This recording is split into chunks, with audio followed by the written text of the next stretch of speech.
দাজ্জাল মানব জাতির ইতিহাসে সব থেকে বড় ফিতনা দাজ্জালের ফিতনা।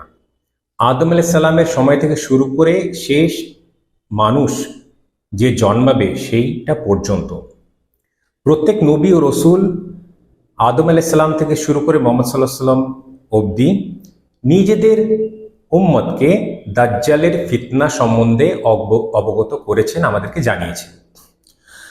কিন্তু মুহাম্মদ সাল্লাল্লাহু আলাইহি সাল্লামকে আমাদেরকে কিছুটা হলেও বেশি ইনফরমেশন, বেশি তথ্য দিয়ে গেছেন। এটার পেছনেও আল্লাহ সুবহানাহু ওয়া তাআলা একটা হিকমত কাজ করছে। কারণ যদিও দাজ্জালের ফিতনা সর্বসময়ের জন্য সব থেকে বড় ফিতনা, কিন্তু এই ফিতনার সম্মুখীন শুধুমাত্র মুহাম্মদ সাল্লাল্লাহু আলাইহি সাল্লামের উম্মতকেই হতে হতো। তো এবার আমরা দাজ্জালের বিষয় নিয়ে তো আলোচনা করবই, কিন্তু দাজ্জালের বিষয়ের একটা স্পেসিফিক দিক নিয়ে আমরা আলোচনা করব, কারণ বিভিন্ন বিস্তারিত আলোচনার দিক থাকতে পারে। আপনারা জানেন যে দাজ্জালের ব্যাপারে আমি আগেও বক্তব্য রেখেছি, এখন রাখছি এবং ভবিষ্যতেও রাখবো, কারণ টপিকটাই এরকম ভাস্ট, বড় এবং গুরুত্বপূর্ণ। 2010 থেকে দাজ্জালের ওপরে আমি বিভিন্ন বক্তব্য রেখেছি। এটা সোশ্যাল মিডিয়াতে, বিশেষ করে ইউটিউবে আপনারা পাবেন টাইম স্ট্যাম্পের সাথে। অনেকে কি করে, কোনো কিছু ঘটে গেলে বলে আমি এটা আগে বলেছিলাম, আর পরে বলে যে তাহলে এই যেটা বলেছিলাম সেটা ঘটে গেল। আমার ক্ষেত্রে একটু ভিন্ন, কারণ আমি যেটা বলছি যে 2010 থেকে বলে আসি, সেই প্রমাণগুলো আপনাদের কাছে ইউটিউবে আছে অলরেডি। আমরা লিঙ্কগুলো ডেসক্রিপশনে শেয়ার করে দেবো। কিন্তু আজকে তাহলে এই বক্তব্যটা কেন? কারণ এই বক্তব্যের মধ্যে আপনারা এমন কিছু নতুন তথ্য পাবেন যেটা প্রথমবারের মতো পুরো মানবতার ইতিহাসে উপস্থাপন করা হচ্ছে। কথাটা বড় কিন্তু কথাটা সত্য। এরকম ধরনের লেকচার, বই কিছুই আপনারা কখনো খুঁজে পাবেন না। এমনকি আমার আগের বক্তব্য এই কথার দিকে কিছু ইঙ্গিত থাকলেও আজকে আরো যে বিস্তারিত রিসার্চ, সেটা কিন্তু এই প্রথমবারের মতোই উপস্থাপন হতে চলেছে। তো যাই হোক, এখানে বলে রাখা দরকার যে এই রিসার্চের একটা অংশ কিন্তু ক্রেডিট যেতেই হয় আমাদের ভাই সাজ্জাদ, সে আমাদের টিমের একটা কোর মেম্বার, তার তরফ থেকে এটা এসেছে। আমরা টপিকে ফিরে আসি, মূল বিষয়ে ফিরে আসি। এই টপিকে মানে আজকের যে টপিক দাজ্জালের উপর, বিশেষ করে দাজ্জালের সেই দ্বীপ জাজিরা কোনটা সেটা নিয়ে কিছু আলোচনা। এটাতে আলোচনা করতে গেলে আমাদেরকে অবশ্যই একটা জিনিস জানতে হবে, যেটা আমরা হাদিসে তামিমুদ্দারি রাদিয়াল্লাহু আনহু এই হাদিস নামে জেনে থাকি।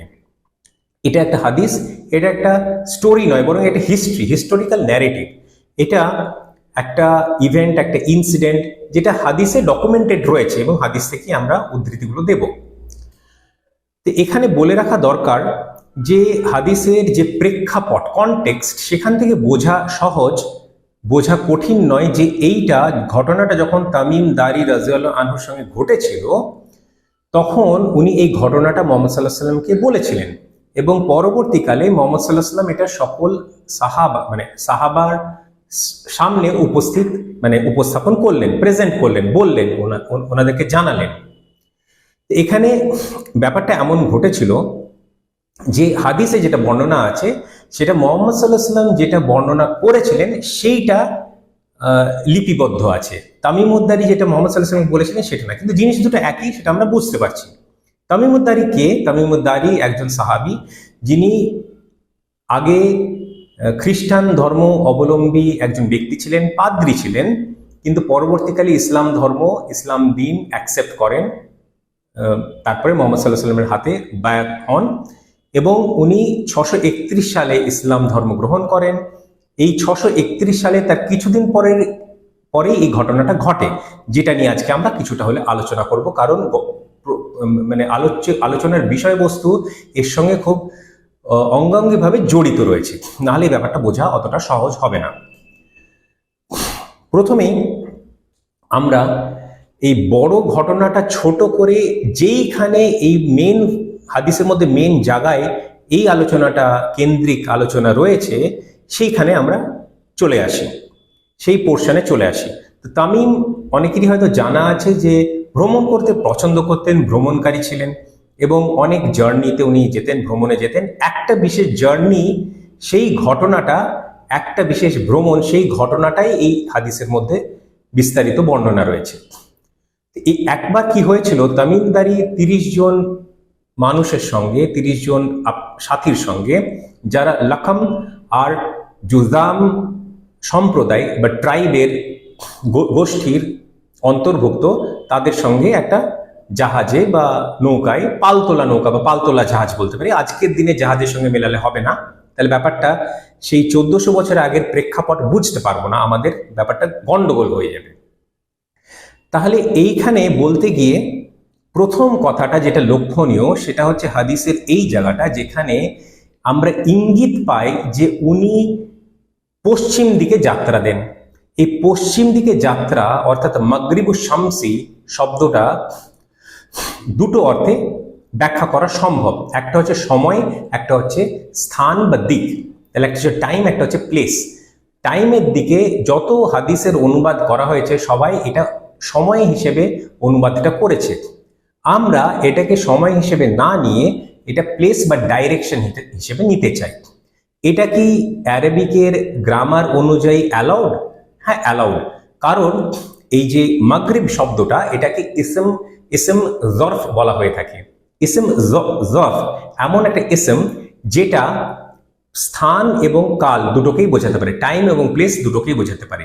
আর প্লেস মানে প্লেস বা ডাইরেকশন উভয়ই হতে পারে, আর টাইম তো আমরা জানি যে সময়। আপনারা বলতে পারেন যে শুধু কি প্লেস ইন্ডিকেট করাটাই একমাত্র ইন্টারপ্রিটেশন, তাবিল? না, সেটা নয়। কিন্তু এর সঙ্গে আরো কালেকটিভলি বিভিন্ন দিক যদি এই হাদিস থেকে আমরা নিই বা অন্যান্য হাদিস থেকে নিই, তাহলে এটা পরিষ্কারভাবে প্রমাণ করা সম্ভব বা বোঝা সম্ভব যে এখানে কিন্তু ডাইরেকশনের দিকে ইঙ্গিত করছে এই কথাটার মাধ্যমে, মাগরিব কথাটার মাধ্যমে, মাগরিবের শামসি কথাটার মাধ্যমে। তো এটা একটা valid interpretation from the linguistic point of view. ভাষাগত দিক দিয়ে একটা সঠিক তাবিল করার একটা রাস্তা, যেভাবে আমরা এটা করছি, এটা কোনো ভুল একটা ইন্টারপ্রিটেশন বা তাবিল নয়, ব্যাখ্যা নয়। সঠিক ব্যাখ্যার স্কোপ আমাদের ভাষাটাই দিচ্ছে, আরবি ভাষাটাই দিচ্ছে। এখানে আরেকটু বলে রাখা দরকার যে এই যাত্রা যখন উনি 30 জন সাথীকে নিয়ে শুরু করলেন পশ্চিম দিকে, তখন সমুদ্রপথে ঝড় মানে ব্যাড ওয়েদার যেটাকে বলি, ঝড় হওয়ার কারণে ওই অনেক মানে অসুবিধার সম্মুখীন ওনাদেরকে হতে হয়েছিল। অবশেষে ওনারা ওই জাজিরাতে বা দ্বীপে পৌঁছলেন। জাজিরা ফিল বাহার লেখা আছে, জাজিরা মানে দ্বীপ, যেটা সমুদ্রের মধ্যে। দ্বীপ সমুদ্রের মধ্যেই হয়, বলার দরকার ছিল না, কিন্তু তাও বলা হয়েছে, তো বলে দিলেও অ্যাডিশনাল কথা বলা থাকলে কোনো অসুবিধা নেই, ক্লিয়ার করা হলো। জাজিরা ফিল বাহার মানে আইল্যান্ড ইন দ্য সি, মানে দ্বীপ একটা সমুদ্রের মধ্যে, দ্বীপ সমুদ্রের মধ্যেই হয়। তো যাই হোক, এই কথাগুলো আমরা জানলাম, বুঝলাম। এবার হাদিসে অনেক বিস্তারিত আছে, সবকিছু কথার আমাদের এই কনটেক্সটে বা এই আলোচনার জন্য দরকার নেই। এবার যখন সে দ্বীপে পৌঁছলেন তামিমদারি এবং তার সাথী, 30 জন সাথী, তখন সেখানে একটা মোনাস্ট্রি আরবি শব্দ দেয়ের শব্দটা রয়েছে, যার মানে মনেস্ট্রি মানে হচ্ছে একটা ইবাদত বা প্রার্থনার জায়গা। সেই রকম একটা জায়গায়, জীর্ণ শীর্ণ জায়গায় দাজ্জালকে তারা দেখলো, এবং তার যে স্বাস্থ্য খুব ওয়েল বিল্ড ছিল, ভালো সুস্বাস্থ্য ছিল, গুড ফিজিক, ভালো একটা স্বাস্থ্য তার ছিল। কিন্তু দেখা গেল তাকে চেনে বাঁধা, লোহার শিকল দিয়ে বাঁধা, হাত দুটো ঘাড়ের সঙ্গে এবং তার সঙ্গে হাঁটু, তারপরে গোড়ালি মানে অ্যাঙ্কেল, পুরোটাই আসলে চেনে বাঁধা ছিল। সে বলল আমি মাসি। দাজ্জাল নিজেকে মাসি বলে দাবি করলো, দাজ্জাল নিজেকে দাজ্জাল বলল না। তো আরবি মূলে আনা আল মাসি শব্দটাই রয়েছে। অনুবাদে যদি আমরা পড়ি তাহলে দেখবো আই এম দাজ্জাল বা আমি দাজ্জাল বলে অনুবাদ করা হয়েছে, যেটা মারাত্মক রকমের ভুল। এই বিভ্রান্তিকর ভুল অনুবাদকরা কেন করেছে এটা আজকের আলোচ্য বিষয় নয়, কিন্তু এই বিভ্রান্তিকর ভুল যে একটা ষড়যন্ত্র, এটা বোঝাটা খুব একটা অসুবিধা হওয়ার কথা নয়। এটাকে আমরা কখনোই মেনে নিতে পারি না। যেই জিনিসটা আরবিতে লেখা আছে সেটাই আমরা অনুবাদে লিখব, ঠিক আছে? তার সঙ্গে সঙ্গে সে বলল যে আমার খুরুজ হবে, এটা অবশ্য অন্য একটা হাদিসে রয়েছে, এটা ইবনে মাজার একটা হাদিসে রয়েছে, 200 বছরের পর, মানে এখন তো আমি বাধা আছি, আল্লাহ সুবহানাহু আমাকে পারমিশন দেননি বেরোনোর, ফিতনা ছড়ানোর, কিন্তু একদিন আমি ফিতনা করব, সেটা সময়টার ব্যাপ্তি বলতে গিয়ে উনি মানে সে বলল, তামিম দারি রাদিয়াল্লাহু আনহু উনি বলছেন যে দাজ্জাল তাকে বলল যে 200 বছর পর আমি মুক্তি পাবো, মানে খুরুজ আমার হয়ে যাবে, আমার রিলিজ হয়ে যাবে, এক্সিট হয়ে যাবে, এমার্জেন্স হয়ে যাবে। আরেকটা শব্দ আছে দাজ্জালের সঙ্গে রিলেটেড, সেটা হচ্ছে জুহুর। জুহুর শব্দটা আমরা একটু পরে আলোচনা করব, এখন খুরুজ মানে রিলিজ নিয়ে আমরা কিছু কথা বলতে চাই। ইবনে মাজার হাদিসের ভিত্তিতে 200 মানে মোহাম্মদ সাল্লাল্লাহু আলাইহি ওয়াসাল্লাম চলে যাওয়ার পরে 632 সালে উনি চলে যান ইংরেজি ক্যালেন্ডার হিসেবে, তাহলে 832 সালের যে কোনো পরে যে কোনো সময় হতে পারে, আর 932-এর পরে হতে পারে না, তাহলে হাদিসটা ভুল হয়ে যায়। আমরা হাদিসটা ভুল মানি না, আমরা হাদিসটাকে ঠিকই মানি, সহিহ হাদিস। তাহলে 832 আর 932-এর মাঝে কোন একটা সময় দাজ্জালের মুক্তি হয়ে যাওয়ার কথা, সেটা হয়েও গেছে। আমরা মানি বা না মানি তাতে কিছু এসে যায় না, হাদিসের ভিত্তিতে হাদিসের কথায় সেটা হয়ে গেছে। এবং সে আরো বলল যখন তার মুক্তি হয়ে যাবে সে 40 দিন থাকবে। 40, এই হাদিসে 40 রাতের কথা বলা হয়েছে, অন্য হাদিসে 40 দিনের কথা বলা হয়েছে। সে 40 রাতই বলি বা দিনই বলি, সময়টা 40 বোঝায়, এর মধ্যে কোনো ভাষাগত বা অর্থগত হেরফের হয় না। কিন্তু যদি সে মুক্তি পেয়ে গেছিল 200 বছর পরে, 832 আর 932-এর মাঝে 900 সালের আশেপাশে কোনো এক সময়, তাহলে 40 দিন তো পেরিয়ে যাওয়ার কথা, তাই তো? কিন্তু 40 দিন পেরিয়ে গেলে তাহলে দেখা পেলাম না কেন? এখানে বলে রাখি যে ভুল কোথায় হচ্ছে। এখানে বলে রাখি যে মুহাম্মদ সাল্লাল্লাহু আলাইহি ওয়াসাল্লাম বলেছেন অন্য একটা হাদিসে, সহিহ মুসলিমেরই অন্য হাদিস, এটাও সহিহ মুসলিমের হাদিস, ওটা অন্য একটা হাদিসে, সেখানে বলেছেন যে দাজ্জালের যে 40 দিন সেটা দুটো ভাগে ভাগ করতে হবে, প্রথম 3 দিন এবং শেষ 37 দিন। 3 আর 37 মিলে কত হয়? 40 দিন হয়। তো প্রথম 3 দিনের যে ব্যাপ্তি, সময়ের ব্যাপ্তি, সেটা তোমাদের দিনের মতো সময়ের ব্যাপ্তি নয়, সেটা ভিন্ন ধরনের দিন। ওটা দাজ্জালের প্রথম দিন, দাজ্জালের দ্বিতীয় দিন, দাজ্জালের তৃতীয় দিন। সেটা বোঝাতে গিয়ে ওই হাদিসের দিকে আমরা যাচ্ছি না, একটা বড় আলোচ্য বিষয় বোঝাতে গিয়ে বলা হয়েছে সেই হাদিসে মুহাম্মদ সাল্লাল্লাহু আলাইহি ওয়াসাল্লাম আমাদেরকে জানিয়েছেন যে সেই দিনের ব্যাপ্তিগুলো অনেক দীর্ঘ হবে। কত দীর্ঘ সেই আলোচনায় আমরা এখনই যাচ্ছি না, দরকার হলে আসবো আজকের আলোচনার মধ্যেই। তো প্রথম দিনটা সব থেকে বড়, তারপরেটা একটু কম, তারপরেটা আরেকটু কম, কিন্তু এই 3টে দিনই নর্মাল দিনের থেকে, আমাদের সাধারণ দিনের থেকে বড় দিন হবে। এইবার সে তো এই ফিতনাগুলো করবে 200 বছর পর থেকে, সে তো ভালো কথা। এইবার এই কথাটা আমার এত অপছন্দ হচ্ছে, অসহ্য লাগছে যে মুহাম্মদ সাল্লাল্লাহু আলাইহি ওয়াসাল্লামের ওপর একটা মিথ্যেবাদীর আরোপ করা হয়েছে। এই ভণ্ড মিথ্যেবাদী যারা নিজেদেরকে আলিম বলছে, দায়ী বলছে, স্পিকার বলছে, হ্যাঁ লেকচারার বলছে, তারা অনুবাদক বলছে, তারা সবাই যে এত বদমাশি তারা করেছে, অথচ কখনো তারা বুঝছেও না, কখনো বুঝছেও। মুহাম্মদ সাল্লাল্লাহু আলাইহি ওয়াসাল্লাম আল্লাহর তরফ থেকে হিদায়াত প্রাপ্ত, সব থেকে বেশি যদি কেউ কিছু বোঝে সেটা মুহাম্মদ সাল্লাল্লাহু আলাইহি ওয়াসাল্লাম, জ্ঞানের দিক দিয়ে বলছি। তো উনি ভুল করেছে এটা আমরা মেনে নিতে পারি না। তোমরা বলতে চাইছো যে উনি ভুল করেছেন, এটা মেনে নেওয়া যায়, তোমরা মিথ্যেবাদী, উনি নয়। হাদিসের একটা জায়গায় বলা হচ্ছে, এই জায়গাটা আমি আপনাদেরকে পড়ে শোনাচ্ছি, আলা। আলা শব্দটা আরবি শব্দ, এটার কোনো অর্থ হয় না, এটা একটা হারফ মাত্র। মানে এটা দিয়ে দৃষ্টি আকর্ষণ করা হয়, মানে অ্যাটেনশন যেটাকে বলা হয় ইংরেজি ভাষায়। শোনো, মানে অ্যাটেনশন আকর্ষণ করা, দৃষ্টি আকর্ষণ করার জন্য একটা শব্দ, আরবিতে হারফ বলা হয়। ইন্নাহু ফি বাহারি আশ-শামি, ইন্নাহু ইন্ডিড, হি নিশ্চয় সে, ফি এর মধ্যে আছে, কার মধ্যে আছে? বাহারি শামি। বাহার মানে সমুদ্র, আর শাম মানে শাম মানে সিরিয়া, সিরিয়ার সমুদ্রে। পরে বলা হচ্ছে আও অথবা, অর বাহারি আল ইয়ামানি, অথবা সে রয়েছে সমুদ্রে। কোন সমুদ্রে? ইয়ামানের সমুদ্রে। এই কথাটা গ্রহণযোগ্য? হ্যাঁ, এই কথাটা গ্রহণযোগ্য হচ্ছে আপনাদের কাছে? আপনাদের মাথা কি খারাপ হয়ে গেছে? মুহাম্মদ সাল্লাল্লাহু আলাইহি ওয়াসাল্লাম তামিমুদ দারি রাদিয়াল্লাহু আনহু যা ঘটনা ওনার সঙ্গে ঘটেছে সেটা মুহাম্মদ সাল্লাল্লাহু আলাইহি ওয়াসাল্লামকে বললেন। মুহাম্মদ সাল্লাল্লাহু আলাইহি ওয়াসাল্লাম তো আগেও এই ব্যাপারে সাহাবীদের জানিয়েছেন, সাহাবারা জানে, কারণ আল্লাহ সুবহানাহু ওয়া তাআলা তাকে জানিয়েছেন, জিবরাইল আলাইহিস সালামের মাধ্যমে জানিয়েছেন, ঠিক আছে, কিন্তু আল্লাহ সুবহানাহু ওয়া তাআলার তরফ থেকে এগুলো জানানো হয়েছে। তো উনি তো জানেন কোন দিকে গেছে, তো উনার কি ভুল হওয়া সম্ভব ছিল? কোনোদিনই ছিল না। তা আপনারা কিভাবে বলতে পারেন যে হয় এদিকে গেছে বা এদিকে গেছে? মুহাম্মদ সাল্লাল্লাহু আলাইহি ওয়াসাল্লাম বলেছেন, কিভাবে বলতে পারেন এই কথা? এটা কখনোই গ্রহণযোগ্য নয়। এই কথা যদি বলেন আপনি মিথ্যেবাদী, আপনি শয়তান। মুহাম্মদ সাল্লাল্লাহু আলাইহি ওয়াসাল্লাম ঠিক কথা বলেছে, আর এই কথা মুহাম্মদ সাল্লাল্লাহু আলাইহি ওয়াসাল্লামের নয়, এটা রাবির কথা, ন্যারেটরের কথা, যে ভুলে গেছে। রাবি ভুলতেই পারে, এত এত কথার মধ্যে কোন একটা কথা ভুলে যেতেই পারে, কারণ সে জিওগ্রাফির বিশেষজ্ঞ নয়, সে জিওগ্রাফির বিশেষজ্ঞ সেটা কেউ এটা এক্সপেক্ট করে না তাকে। জানে আরব ভূখণ্ড এরকম। এবার আরব ভূখণ্ডের মানচিত্র, ভৌগোলিক মানচিত্র সম্বন্ধে কিছুটা না জানা থাকলে আমাদের ব্যাপারটা বুঝতে সুবিধা হবে না। আরব ভূখণ্ড 4 ভাগে ভাগ করা হয়, কিন্তু প্রথমে 4 ভাগের দিকে গেলে হবে না, 3 ভাগে ভাগ করতে হবে, নর্থ, সাউথ আর সেন্ট্রাল। আমি নর্থ সাউথ সেন্ট্রালই বলছি, উত্তর দক্ষিণ আর মধ্যবর্তী বলছি না, কারণ নর্থ সাউথ সেন্ট্রাল সবাই আমরা বুঝি আজকের দিনে। নর্থের দিকে আছে যে অঞ্চলটা সেটাকে শাম বলা হয়, সাউথের দিকে যে অঞ্চলটা আছে সেটাকে ইয়ামান বলা হয়, সেন্ট্রালের দিকে যে অঞ্চলটা আছে সেটা এবার দুভাগ করা হচ্ছে।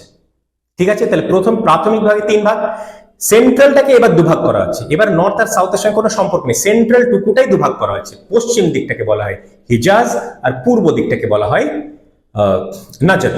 তাহলে 4 ভাগ সেভাবে বুঝলে কিন্তু ব্যাপারটা ভুল বোঝাবে। তাহলে প্রথমে নর্থ সাউথ আর সেন্ট্রাল ভাগ করতে হবে, সেন্ট্রালটাকে দুভাগে ভাগ করতে হবে। এইটা হচ্ছে আরব ভূখণ্ড। বোঝা গেল? কোনো অসুবিধা জটিলতা এর মধ্যে নেই। আরব ভূখণ্ড। এবার এই আরব ভূখণ্ডের পরিপ্রেক্ষিতে দুটো জলপথ আমরা পেয়ে থাকি। তাহলে এই আরব ভূখণ্ড মানে সৌদি আরব না, এটা ভুল করে ভাববেন না। আরব ভূখণ্ড মানে সৌদি আরব কোনোদিনই ছিল না, বিশেষ করে মোহাম্মদ সাল্লাল্লাহু আলাইহি ওয়াসাল্লামের ছিল না। পুরোটাকেই আরব বলা হতো বা আরব ভূখণ্ড বলা হতো। ঠিক আছে, জাজিরাতুল আরব বা দ্য পেনিনসুলা অফ আরেবিয়াও বলা হয় ইংলিশে, বাংলাতে আরব ভূখণ্ড বলতে পারি। তো আরব ভূখণ্ড যদি একভাবে না হয়, পুরো একটা ইউনিট হিসেবে না হয়, তাহলে তার পশ্চিম দিকে ওয়েস্ট সাইডে রয়েছে আফ্রিকা, তার পূর্ব দিকে রয়েছে, ইস্টের দিকে রয়েছে পার্সিয়া। এখন ইরান, তখন পার্সিয়া বলা হতো। পার্সিয়ান এম্পায়ার সাম্রাজ্য একটা প্রাচীন সাম্রাজ্য এবং অনেক ইনফ্লুয়েন্স তার ছিল, তো পার্সিয়া দিয়ে আমরা বলতে পারি ব্যাপারটাকে। নর্থের দিকে, উত্তরের দিকে যদি উত্তরের দিকে যাই তাহলে সেখানে শাম আছে, সেখানে পশ্চিম দিকে একটা যাত্রাপথ, সমুদ্র যাত্রাপথ রয়েছে। এবার নিচের দিকেও রয়েছে, দক্ষিণের দিকেও রয়েছে, দক্ষিণের দিকে সাউথের দিকে একটা অ্যারেবিয়ান সি, আরব সাগরের দিক দিয়ে একটা রাস্তা রয়েছে। মেডিটেরিয়ানিয়ান সি, ওপরে সিরিয়ান সি বা মেডিটেরিয়ান সি, এটাকে ইয়েমেন সি বা অ্যারেবিয়ান সি বলা হচ্ছে। মেডিটেরিয়ান সি আমরা জানি, ভূগোলে আমরা পড়েছি। তাহলে এই দুটো যাত্রাপথ রয়েছে, কিন্তু মোহাম্মদ সাল্লাল্লাহু আলাইহি ওয়াসাল্লাম তো ভুলে যাবেন না বলতে বলতে, আল্লাহ ওনাকে জানিয়েছেন, জিবরাইল আলাইহিস সালামের মাধ্যমে জানিয়েছেন। তামিমুদ্দারি আবার এক্ষুনি বলে গেল, এবার উনি উপস্থাপন করছে। ওনার পক্ষে কি করে বলা সম্ভব একটা জিনিস, যে জিনিসটা বলার জন্য উনি লোকদেরকে ডেকে জড়ো করেছেন মসজিদের মধ্যে? অদ্ভুত কথা। তো যে রাবি, সে ভুলে গেছে, কারণ সে আরব ভূখণ্ড জানে যে দুটো যাত্রাপথ হতে পারে, উনার খেয়াল করছে না। পুরুষ হোক মহিলা হোক কিচ্ছু এসে যায় না, যে রাবি তার খেয়াল করছে না যে কোনটা, তো বললো হয় এটা বলেছিলেন বা এটা বলেছিলেন, এরকম ভাবে উনি বললেন। তো ব্যাপারটা এরকম। তো এবার আগে মাগরিবুশ শামসি দিয়ে বললাম না, পশ্চিম দিকে যাত্রাপথের কথা ইঙ্গিত আছে। আপনারা বলবেন শুধু কি যাত্রাপথের ডাইরেকশনটাকেই বোঝাতে পারে? না, সময়ও বোঝাতে পারে, কিন্তু আমরা যাত্রাপথটা নেব, কারণ আরো কিছুক্ষণ পরে পুরোটা ক্লিয়ার হয়ে যাবে। যখন পুরো হাদিসটা ব্যাখ্যা করবো পুরোটাই ক্লিয়ার হয়ে যাবে, কোনোটা অবোঝার ব্যাপার থাকবে না, কোনো জটিলতা কুটিলতা ঝামেলার ব্যাপার এখানে নেই, খুব সহজ সরল ব্যাপার। তাহলে এই অবধি যখন আমরা বুঝলাম, এরপরে যেই জায়গাটা নিয়ে হাদিসের সব থেকে বেশি শয়তানি আলিমগুলো করছে, সেটা এই অংশটা। আমি আরবিতে পড়ে শোনাচ্ছি, ইংরেজিতে বাংলায় ব্যাখ্যা করবো ইনশাআল্লাহ। মিন কিবালি আল মাশরিকি মা হুয়া। ওরা এটা যখন বলে তখন এরকম করে হাত দিয়ে দেখায়, দিয়ে বলে সে পূর্ব দিকে আছে, সে পূর্ব দিকে আছে, সে পূর্ব দিকে আছে। মিথ্যেবাদী তোরা। এই কথাটা এখানে বলাই নেই এরকম ভাবে যে সে পূর্ব দিকে আছে, সে পূর্ব দিকে আছে, সে পূর্ব দিকে আছে, না, এই কথাটা এভাবে বলা নেই। তোরা মিথ্যেবাদী, শয়তান তোরা। যেটা বলা আছে সেই ব্যাখ্যার দিকে আমরা আসি। এই ব্যাখ্যাটা আমি ইংরেজিতে লিখে রেখেছি, ইংরেজিটা বলবো তারপর বাংলা করবো, কারণ বাংলাতে ডাইরেক্ট করতে গেলে আমার একটু অসুবিধা হবে। ভাষাগত দিকে আমার ইংরেজিতে যে যতটা দক্ষতা বাংলায় অতটা নেই, আছে কিন্তু অতটা নেই। কিবালি শব্দটা কোত্থেকে জানবেন? আলিমদের থেকেও জানতে হবে না, আমার থেকেও জানতে হবে না। ডিকশনারিটা খুলুন না রে বাবা, ডিকশনারি খুলুন, অ্যারাবিক টু ইংলিশ বা অ্যারাবিক টু বাংলা বা অ্যারাবিক টু অন্যান্য ভাষা বা অ্যারাবিক টু ইংলিশ, ইংলিশ থেকে বাংলা খুলুন, যে ভাষায় বুঝতে পারেন। ডিকশনারি খুললেই তো বোঝা যায়। কারো পুরো আলিম জালিমের উপরে ডিপেন্ড করে করার দরকার নেই, আমার কথার উপরে ডিপেন্ড করার দরকার নেই। ডিকশনারি খুললে বোঝা যাবে কিবালি শব্দের অর্থ একটাই, অর্থ পাওয়ার, শক্তি, একটাই অর্থ। আর যে ভার্বাল রুটটা আছে কবালা, সেটার বিভিন্ন অর্থ আছে, সেখান থেকে সেকেন্ডারি মিনিং গুলো আমরা পেতে পারি। সে সবকটা মিনিং বলবো, একটাও লুকাবো না। ওরা লুকায় কিন্তু আমরা লুকাবো না। আমরা জানি দুটো ব্যাখ্যা করতে গিয়ে কিছুটা বিপদের মধ্যে আমরাই পড়বো, কিন্তু বিপদ নয়, সেটা যে বুঝতে পারবে তার জন্য কোনো বিপদই নয়। সে পরিষ্কার ভাবে সম্পূর্ণটা উপস্থাপন করবে। তো যেরকম ভাবে বললাম যে মোহাম্মদ সাল্লাল্লাহু আলাইহি ওয়াসাল্লামের কনফিউশন হতেই পারে না, তো হয়নি, রাবির হয়েছে, রাবির হতেই পারে, সে ভূগোলের বিশেষজ্ঞ নয়, কেউ তাকে এক্সপেক্ট করছে না সে ভূগোলের বিশেষজ্ঞ হোক, তার মনে নেই, সে ভাবছে হয় এটা বা এটা, কারণ এই দুটো সমুদ্রপথ যাত্রা তারও জানা ছিল। এবার কোনটা বলেছে মোহাম্মদ সাল্লাল্লাহু আলাইহি ওয়াসাল্লাম সেটা সেই মুহূর্তে ভুলে গেছে, কিন্তু হাদিসটা বর্ণনা করেছে, বাকি অংশগুলো তো দরকার আমাদের জন্য, প্রিজার্ভেশন দরকার ছিল। এইখানে কাবালা শব্দের সেকেন্ডারি যে ভার্বাল রুট ওয়ার্ড থেকে, ভার্ব থেকে যে অর্থগুলো আমরা পাই সেগুলো কিছুটা এরকম: টু রিসিভ হসপিটেবলি, মানে যখন মানে গেস্ট আসে তাদেরকে যেমন আমরা গ্রহণ করি একটা হসপিটালিটির সাথে, সেই ব্যাপারটা বোঝাই। বা গিভ আ ফ্রেন্ডলি রিসেপশন, একটা রিসিভ করি ফ্রেন্ডলি ভাবে, সেটাকে বোঝাই। রিসিভ ফেভারেবলি, এটা ভালোভাবে তাদেরকে আমরা আমন্ত্রণ করি যখন কোনো গেস্ট আছে, সেটাকে বোঝায়। অ্যাকসেপ্ট করাকে বোঝায়, অ্যাপ্রুভ করাকে বোঝায়, এগ্রি করাকে বোঝায়, কনসেন্টকে বোঝায়, অ্যাডমিটকে বোঝায়, অ্যালাউকে বোঝায়, মেক পসিবল, মানে সে যখন আসবে সে যে কর্মকাণ্ড করবে সেটা তারা হেল্প করবে, তারা সাথ দেবে এবং সেটা করতে সে সফল হবে। এই পুরো ব্যাপার যখন বুঝলাম, কিবালি শব্দ, মিন কিবালি, তখন আমাদেরকে ভেঙে ভেঙে বাকিটা বুঝতে হবে এবার। তাহলে আমি ইংলিশে বলছি, and the stage will be set just before his appearance. আমরা কিছুক্ষণ আগে খুরুজ বলেছিলাম দাজ্জালের, 200 বছর পরে হয়ে গেছে। এবার জুহুর বলছি, শেষ 37 দিন যখন আমাদের সামনে মানুষের আকৃতিতে আসবে, এখনো আসেনি সেটা, কিন্তু খুরুজ অনেক কাল আগে হয়ে গেছে। ঠিক আছে, হাদিস না মানলে কি হয় সেটা আপনারাই ভালো করে বিবেচনা করুন নিজেরা। হাদিস না মানলে কি হয়, কোরআন না মানলে কি হয়, হ্যাঁ আপনারাই বিবেচনা করুন, আমার নতুন করে বলার কিছু নেই। মুসলিম থাকে কি থাকে না সেটা আপনারাই ভালো বোঝেন। And the stage will be set just before his appearance, জুহুরের আগে সেই সেই একদম স্টেজটা বা প্রেক্ষাপটটা প্রস্তুত থাকবে। And so when it does appear, তাহলে যখন সে সত্যি সত্যি সে আসবে আমাদের সামনে, he will do so with full power, সে আসবে পূর্ণ শক্তির সাথে। সে শক্তির কথা কি বালি দিয়ে বোঝানো হয়েছে, ঠিক হলো? And he Dajjal will appear from the east, আর সে যখন জুহুর হবে, অ্যাপিয়ার করবে, আমাদের চোখের সামনে আসবে, তখন সে পূর্ব দিক থেকে আসবে। ভালো কথা। And the total control he will will, এবং পূর্ণ শক্তি সেটা যে পৃথিবীর উপরে সে প্রয়োগ করবে সেটা দেখে the people will be in awe and shock, সেটা দেখে পিপল আশ্চর্যচকিত, মানে একটা হতবাক হয়ে যাবে। আর সেটা দেখে বলবে মা হুয়া, হোয়াট ইজ হি, এটা কি বা এটা কে, কিভাবে এসব কন্ট্রোল করতে পারছে, পুরো বিশ্ব ব্রহ্মাণ্ড, সরি পুরো পৃথিবীটাকে, পুরো জগৎকে কিভাবে কন্ট্রোল নিয়ন্ত্রণ করতে পারছে, সেটা দেখে অবাক হয়ে যাবে। সে কে বা সে কি, সে কি, সে কি, এই হতবাক হয়ে গিয়ে এক্সপ্রেশনটা হচ্ছে, এটা যেটা ইন্টারজেকশন দিয়ে মাধ্যমে, বাংলায় অব্যয় বলা হয়, সেই ইন্টারজেকশনের মাধ্যমে, অব্যয়ের মাধ্যমে এটা প্রকাশ করা হয়েছে, এই শখটা প্রকাশ করা হয়েছে, এই আশ্চর্য হওয়ার ব্যাপারটা প্রকাশ করা হয়েছে। আর সেই ব্যাপারটা প্রকাশ করতে গিয়ে 3 বার বলা হয়েছে মিন কিবালি মাশরিক আল মাশরিকি মা হুয়া, মিন কিবালি আল মাশরিকি মা হুয়া, মিন কিবালি আল মাশরিকি মা হুয়া। ডাইরেকশন কিন্তু 3 বার হাত দিয়ে দেখার নিয়ম, এটা আমার মানে আবেগ বলা হয়ে গেল, কিন্তু এই কথাটা এই 3 বার রিপিট করা হয়েছে। তাহলে 3 বার যদি কথাটা বলি আবার, তাহলে কিরকম হয়?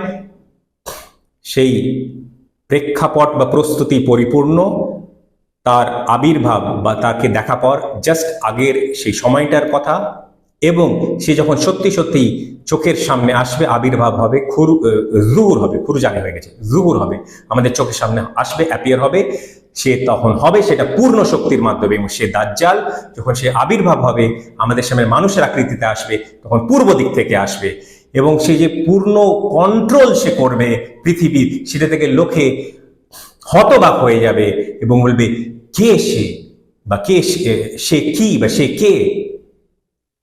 এই জিনিসটা 3 বার পুরো ব্যাপারটা বোঝা গেল। তারপরে লাস্ট মোহাম্মদ সাল্লাল্লাহু আলাইহি ওয়াসাল্লাম একবার বললেন বা উ মা বি ইয়াদিহি ইলা আল মাশরিকি, একবার শুধু উনি বললেন, এন্ড হি পয়েন্ট, বললেন না তখন ইশারা করলেন, and he pointed with his hand towards the east, একবার দেখিয়ে দিলেন। এটা কেন করার প্রয়োজন পড়লো? কারণ যখন উনি বললেন যাত্রাপথ পশ্চিম দিকে, তাহলে লোকে দাজ্জালকে খুঁজবে কোথায়, কোথায় খোঁজার কথা? বুদ্ধি দিয়ে বলুন না, অত সহজ তো, সহজ সরল, জটিল করার দরকার নেই, পশ্চিম দিকে খোঁজার কথা। কিন্তু জেনে রাখো, ও তো গেল যখন তামিমদারি রাজহালুনো সেই দ্বীপটা পেল তো পশ্চিম দিকে, সে তো বাঁধা অবস্থায় ছিল সেখানে, সেই দ্বীপে, সেই জাজিরাতে, সেই আইল্যান্ডে, ঠিক আছে। কিন্তু সে যখন খুরুজ তার 200 বছর পরে হয়ে গেল, প্রথম 3 সে ফিতনা করে বেড়ালো অদৃশ্য অবস্থায় থেকে, শেষ 37 দিনে যখন সে জুহুর হবে, তোমাদের সামনে অ্যাপিয়ার করবে, আসবে চোখের সামনে, তোমাদের দিনের মতো দিনগুলো যখন হয়ে যাবে, তখন যেন সে, তখন কিন্তু পশ্চিম দিক থেকে নয়, পূর্ব দিক থেকে 3বার ওইটা তখন ওই পরিপ্রেক্ষিতে বলা হয়েছে। আর এটা শেষ কথা ছিল, শেষ কথা ছিল এটা হাদিসের। তা হাদিসে একটা সিকোয়েন্স বলে কিছু হয় তো নাকি, না সিকোয়েন্স হয় না, একটা পরপর পরপর সিকোয়েন্স, ঘটনার বর্ণনা নাকি আগে পরে গোলমাল করে একটা হজবরল করে দিলেই হলো কিছু, হ্যাঁ যা খুশি একটা করলেই হলো নাকি। প্রথমে বলা হয়েছে ওইটা পশ্চিম দিকে যাত্রার ব্যাপারটা, যেটা দুটো কানেকশন বলেছি, আরো কানেকশন বলবো মাগরিবের শামসি। আমি আবারও বলছি, আপনারা বলবেন না এটা তো সময় হতে পারে, আমি মানছি তো হতে পারে, কিন্তু এখানে শুধু সময় না, এখানে প্রাইমারিলি দিকটাকেই বোঝানো হয়েছে। কারণ মানে যে আইল্যান্ডের কথা আমরা প্রমাণ করব, সেটা আমরা এক্ষুনি প্রমাণ করতে চলেছি। আর সেটার পরে লাস্টে জুহুরের ব্যাপারটা, খুরুজ, তারপরে জুহুরের ব্যাপারটা তখন বলে দিলেন সতর্ক থাকো, জুহুর কিন্তু পূর্ব দিকে হবে, ইস্টের দিকে হবে। ঠিক আছে, এই ব্যাপারটার পরে আমরা এবার ডিপ ডাইভে যাব, গভীর আলোচনায় যাব। এবার এতক্ষণ কিচ্ছু হচ্ছিল না, হালকা ফুলকা ছেলে খেলা হচ্ছিল, এই যে উল্টো পাল্টা করে রেখেছে সেটা খণ্ডন হচ্ছিল। এবার মূল আলোচনার দিকে যাব আমরা ইনশাআল্লাহ। তাহলে বাহারুস শাম বলতে কি বুঝি, শাম বলতে কি বুঝি? শাম বলতে সিরিয়া বুঝি, কিন্তু সিরিয়া ঠিক বুঝি না, গ্রেটার সিরিয়া অঞ্চলটাকে আমরা বুঝি। কারণ সেই সময়ের পরিপ্রেক্ষিতে সিরিয়া বা শাম অঞ্চলটা অনেক বড় অঞ্চল ছিল, গ্রেটার সিরিয়া, ওটাকে ইংরেজিতে লেভ্যান্টও বলা হয়। তাছাড়া ওই ওই যে সিটা, বাহারটা বা সমুদ্রটাকে দ্য সি অফ শাম বলা যেতে পারে, সি অফ সিরিয়া বলা যেতে পারে, সি অফ গ্রেটার সিরিয়া বলা যেতে পারে, সি অফ লেভ্যান্ট বলা যেতে পারে, দ্য সিরিয়ান সি বলা যেতে পারে, the sea adjacent to Syria বলা যেতে পারে, অনেক কিছু বলা যেতে পারে। কিন্তু ওটার আজকের দিনে একটা নাম আছে, তো দ্য মেডিটেরানিয়ান সি, তো ওই নাম দিয়ে বলি, তখন সেই নামটা ছিল, আজকে আমরা অন্য নাম দিয়ে ডাকছি। সেই সময় মোহাম্মদ সাল্লাল্লাহু আলাইহি ওয়াসাল্লাম ইন্ডিয়াকে হিন্দ বলেছেন, হিন্দ হাদিসে আছে। এখন এরা অনেকদিন আমরা ইন্ডিয়া ব্যবহার করছি, তো সে ইন্ডিয়া বলি বা হিন্দ বলি, জায়গাটা চেঞ্জ হয় না। এখন গভর্নমেন্ট অফ ইন্ডিয়া ওটাকে ভারত বলতে চাইছে, বলুক ভারত, কিছু এসে না, জায়গাটা চেঞ্জ হয় না। তো সেই সমুদ্রটা যাই নামে না বলি না কেন, তো কিছু এসে যায় না। আজকে মেডিটেরিয়ান সি বলছি, সিরিয়ার পার্শ্ববর্তী যে সমুদ্রটা, ওটা মেডিটেরিয়ান সি বলছি, কোনো অসুবিধা নেই। তো যাই হোক, এই পথে যাত্রা শুরু করলে আমরা 1 মাসের জার্নিতে, 1 মাসের সফরের পরে সেই সময়ের সেই যুগের পালতোলা জাহাজ বা নৌকায় যদি সফর করি, একটু বড় ধরনের, কারণ 30 জন লোকও ছিল তার মধ্যে, সাথী ছিল। 1 মাসের পরে কোন দ্বীপে গিয়ে পৌঁছবো এটা কি জানা সম্ভব? হ্যাঁ, নিশ্চয়ই সম্ভব। আর সেই দ্বীপটা কোনটা? সেই দ্বীপটা ব্রিটেনের দ্বীপ, ব্রিটেন, অন্য কোনো দ্বীপ নয়, ব্রিটেন। কি করে বললাম? আসে আলোচনায় আসে, আমরা অঙ্ক করবো, আমরা ক্যালকুলেশন করবো, পালিয়ে যাচ্ছি না, কোথাও যাবো না। এই যাত্রাপথটা কোথায় ছিল? ল্যান্ডে ছিল না সমুদ্র ছিল, জলে ছিল? জলপথ ছিল। জলপথের দূরত্ব, সময়, স্পিড, এগুলো মাপতে গেলে কি নিয়ে মাপতে হবে? পোর্ট দিয়ে মাপতে হবে, পোর্ট। ঠিক আছে, পোর্ট দিয়ে মাপতে হবে। তাহলে সিরিয়ার বর্তমান দিনে যে সব থেকে বড় পোর্ট লাতাকিয়া, সেখান থেকে ব্রিটেনের সব থেকে গুরুত্বপূর্ণ পোর্ট, এটা তো আর আমার বলার অপেক্ষা রাখে না, সবাই জানেন, লন্ডন। এটা ছাড়া লন্ডন মানে পুরো 1000 বছর ধরে বিশ্বের মানে শিখরে সব থেকে গুরুত্বপূর্ণ শহর হিসেবে চিহ্নিত ছিল। ওই জন্য ওটাকে 0 ডিগ্রিও বলা হয়, ওই যে যখন ল্যাটিটিউড লংটিটিউড ভৌগোলিক ব্যাপারগুলো করা হয়েছিল। তো 1000 বছর ধরে লন্ডনের দাপট, ব্রিটেনের দাপট আমরা দেখেছি। যাই হোক, এই লাতাকে থেকে লন্ডন এই দূরত্বটা কত? 3322 নটিক্যাল মাইলস। কারণ সমুদ্র পথে আমরা যাত্রাটা আলোচনা করছি, কিন্তু নটিক্যাল মাইলস আমরা বুঝি না। তো এটা কিলোমিটার হিসেবে কতটা হয়? এটা হয় 6152 কিলোমিটার। এবার আমরা বুঝে নিলাম কতটা দূরত্ব, ভালো কথা। সেই সময় পালতোলা জাহাজের গতিবেগ কত ছিল? 8 থেকে 10 কিলোমিটার প্রতি ঘন্টা। তাহলে অ্যাভারেজ যদি না হয়, তাহলে 9 কিলোমিটার প্রতি ঘন্টা ছিল। এইবার যদি আমরা ধরে নিই যে একটা দুর্যোগ প্রবণ একটা ওয়েদারের সম্মুখীন, আবহাওয়ার সম্মুখীন তারা হয়েছিল, তাহলে স্পিডটা নিশ্চয়ই কিছুটা কমে যায়, 5% স্পিড কমে গেছে ধরে নিতে পারি আমরা। সেটা হলে 8.5 কিলোমিটার পার আওয়ার আমরা ধরে নিতে পারি, যেটা ট্রান্সলেট করে, কারণ সমুদ্রপথে কিলোমিটার পার আওয়ারে হয় না, নটসে মেজার করা হয়। 4.6 নটস। আপনারা ইন্টারনেটে গিয়ে রিসার্চ করুন না, করে দেখুন না, 4.6 নটস। এবার ডিস্টেন্স জানা আছে, দূরত্ব জানা আছে, আর গতিবেগ জানা আছে। ডিস্টেন্স ডিভাইড বাই গুরুত্ব, ডিস্টেন্সকে যদি ভাগ দিই স্পিড দিয়ে, স্পিডকে কি বলে? স্পিড কতটা দ্রুত, দূরত্বকে যদি গতি দিয়ে আমরা ভাগ করি তাহলে কি পাবো? সময় পাবো। সময়, সেই ক্যালকুলেশনটা করে দেখি। তাহলে দূরত্ব যদি 6152 কিলোমিটার হয়, স্পিড যদি 4.6 নটস হয়, তাহলে সময় কতটা লাগে ক্যালকুলেশন করে দেখুন, 30 দিন। আর হাদিসে কি বলা হয়েছিল? 30 দিনের সফর তারা করেছিল, যাত্রাপথ তারা করেছিল। ঠিক আছে, এই যে এইখানটায় বলা হয়েছে 30 দিন। 30 দিন আসলে বলা হয়নি, 1 মাস বলা হয়েছিল। শাহরান শব্দটা ব্যবহার করেছে, শাহর মানে মাস, 1 মাস। তাহলে এইটা শুনে আপনাদের কিছু মাথায় আসলো? হ্যাঁ, তাহলে সেই তামিম দারি রাদিয়াল্লাহু আনহু 30 দিনের সফরের পরে ব্রিটেনে পৌঁছলেন। অন্য কোন দ্বীপ কিন্তু এই রাস্তায় বা এই রাস্তাতেও নেই। এই দিকে মানে পূর্ব দিকে, দক্ষিণ পয়েন্ট থেকে, সাউথ থেকে যদি পূর্ব দিকে যাই, তাহলে সবকটাই 3000, অর্ধেকটা ডিস্টেন্স, 3000 বা তারও কম, কোন হয়তো তার বেশি আছে। অন্য কোনো দ্বীপই নেই। আর এই একমাত্র দ্বীপ যেটা 6000 কিলোমিটার কম বেশি, যেটা বলেছি। আর সেই সময়ের যদি গতিবেগে যায় তাহলে 30 দিন লাগে, 1 মাস লাগে। তাহলে কি বোঝা গেল? দ্বীপটা ছিল ব্রিটেনের দ্বীপ, ব্রিটেন। আর এটা কি কাকতালীয় যে ব্রিটেন 1000 বছর ধরে রাজত্ব করলো পুরো পৃথিবীতে? এটা কিভাবে সম্ভব? একটা ছোট্ট রাষ্ট্র, একটা দ্বীপ রাষ্ট্র, সেটা পুরো বিশ্বব্যাপী সেটা ruling state in the world হতে পারলো, পুরো রাজত্ব করলো পুরো বিশ্বে। কি করে সম্ভব? আমরা বলছি এটা দাজ্জালের প্রথম দিন ছিল, 40 দিনের প্রথম দিন ছিল, যেটা একটা বৃহৎ দিন। এবং সে তার কার্যকলাপ, যেটা বিহাইন্ড দ্য সিনস বলে, লুকিয়ে চুরিয়ে পেছনে থেকে, পর্দার আড়ালে থেকে যে কার্যকলাপ চালানো হয়, সেটার দিকে ইঙ্গিত এখানে রইল। আমরা এবার এই ব্যাপারটা, আলোচনাটা গুটিয়ে আনবো। একটু দেখে নিই যে কোনো কিছু মিস হলো কিনা। আমার মনে হয় না কোনো কিছু মিস হয়েছে। অন্যান্য দিক কিছু আমি ইচ্ছে করি বর্ণনা বিস্তারিত আলোচনা করলাম না, সেগুলো আলাদা দিক। এই টাইম ডাইমেনশনটা নিয়ে, মানে 40 দিনের যে ব্যাপ্তিগুলো নিয়ে একটা আলোচনা বিষয়, এটা সেপারেট আলোচনা আমরা করব।